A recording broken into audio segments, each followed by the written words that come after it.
अगर आपके स्किन पर लाल-लाल छपके पड़ रहे हैं, लाल-लाल एलर्जी जैसे साइन आ रहे हैं, अगर आपके मुंह के अंदर एक ऐसा निशान है जो कि छाले के जैसा है और उसमें कोई भी दर्द नहीं है, कोई भी चुभन नहीं है और वह पुराना है, बार-बार ठीक होने के बाद फिर से आ जाता है, तो कहीं आप एसटीडी की प्रॉब्लम, सिफिलिस से परेशान तो नहीं हैं।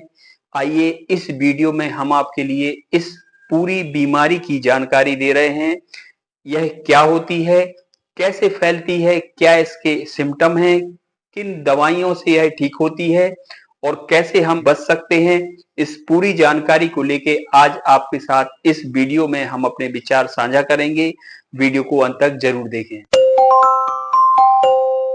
दोस्तों नमस्कार, मैं आज आपके लिए बहुत ही महत्वपूर्ण एक यौन जनित बीमारी के बारे में बता रहा हूं जिसको बोलते हैं सिफिलिस। दोस्तों सिफिलिस एक तरह का एसटीडी डिजीज है, मतलब सेक्सुअल ट्रांसमिटेड डिजीज है और यह बीमारी असुरक्षित यौन संपर्क की वजह से एक से दूसरे लोगों के लिए जा सकती है। इस बीमारी से महिलाएं भी परेशान हो सकती हैं, मतलब इन्फेक्टेड हो सकती हैं और पुरुष भी इन्फेक्टेड हो सकते हैं।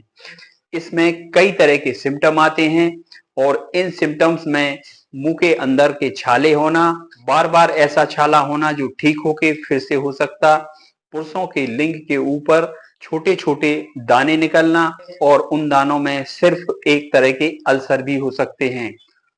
दोस्तों सिफिलिस बीमारी एक बहुत ही भीषण बैक्टीरिया जिसको कि ट्रेपिनोमा पैलिडम बोलते हैं, इसके द्वारा यह फैलती है और यह बीमारी शुरुआत में काफी सिंपल लगती है लेकिन यह अंदरूनी रूप से काफी भीषण बीमारी होती है। दोस्तों इस बीमारी में मुख्य रूप से अंदरूनी ऑर्गन जिसमें कि हार्ट, लीवर, लंग्स या सेंट्रल नर्वस सिस्टम इफेक्टेड हो सकता है, जिसकी वजह से कई सारी नई नई और जटिल बीमारियां हो सकती हैं। अगर सिफिलिस के स्टेज के बारे में बताएं तो यह 4 स्टेज वाली प्रॉब्लम है, मतलब प्राइमरी स्टेज जिसमें कम से कम सिम्टम आते हैं, सेकेंडरी स्टेज जिसमें कि बीमारी के लक्षण काफी हल्के होते हैं और इन हल्के लक्षणों में मुख्य रूप से बार बार छाले का होना, बालों का झड़ना, इम्यूनिटी कम होना, बार बार लिंग के ऊपर दाने आना, मुंह के अंदर छाले होना या शरीर में चकत्ते होना शामिल होते हैं। जब बीमारी थर्ड स्टेज में पहुंचती है, इसको लेटेंट फेज कहते हैं। इस फेज की जो टाइमिंग है वह कई दिनों से लेके कई सालों तक हो सकती है। जो अंतिम स्टेज है इसमें उसका नर्वस सिस्टम वीक हो सकता है, खराब हो सकता है, कई सारे सिम्टम्स उसको आने लगते हैं, उसके अंदर हार्ट, किडनी, लीवर आदि की प्रॉब्लम्स भी बढ़ सकती है। यह बीमारी शुरुआत में अगर क्योर करते हैं तो काफी इजीली यह बीमारी ठीक भी हो सकती है।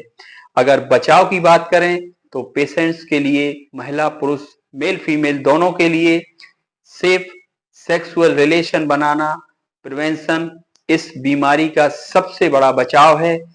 सेफ सेक्स के द्वारा यह बीमारी किसी को भी एक दूसरे से ट्रांसफर नहीं हो सकती। टच होने से, जूठा लेने से, जूठा पानी पीने से, एक साथ रहने से यह बीमारी एक दूसरे को कांटेक्ट नहीं करती, ट्रांसफर नहीं हो सकती। सिर्फ और सिर्फ अनसेफ इंटरकोर्स के द्वारा ही यह बीमारी एक दूसरे को लग सकती है।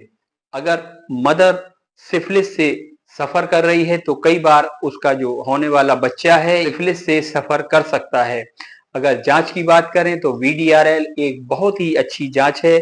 इसके अलावा टीपीएचए के द्वारा इस बीमारी को कंफर्म कर सकते हैं। तो दोस्तों ये सब कुछ कॉमन बातें हैं जो सिफिलिस के बारे में हमने आपको बताई हैं। अगर इनकी दवाइयों के बारे में बताएं तो होम्योपैथिक में काफी अच्छी दवाइयां हैं जो स्टेज वाइज इस प्रॉब्लम्स को ठीक करने में पेशेंट की मदद कर सकती हैं।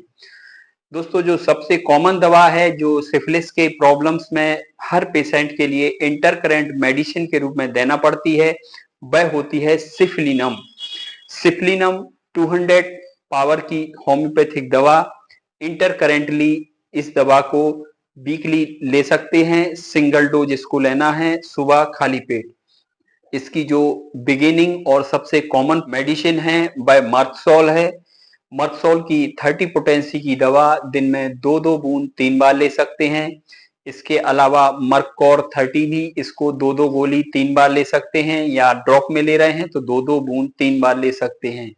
जिसको गले में प्रॉब्लम है वह फाइटोलक का डिकेंड्रा 200 2-2 बूंद 3 बार, या लैकेसिस 200 2 बूंद रात में सोते समय उनके गले की प्रॉब्लम्स के आधार पर लगातार ले सकते हैं। इसके अलावा भी कई सारी दवाइयां हैं जो कि होम्योपैथिक में उपयोग कर सकते हैं, जैसे कि सेनाबेरिस 30 पोटेंसी की दवा। यह भी जनरली सिफिलिस के ट्रीटमेंट में उपयोग होती है। बहुत ही महत्वपूर्ण दवा एक और है जो दिमाग में आ रही है, वह है थूजा 200। इसकी भी 2 बूंद रात में सोते समय ले सकते हैं। इससे भी सिफिलिस के कई पेशेंट्स को राहत आई है।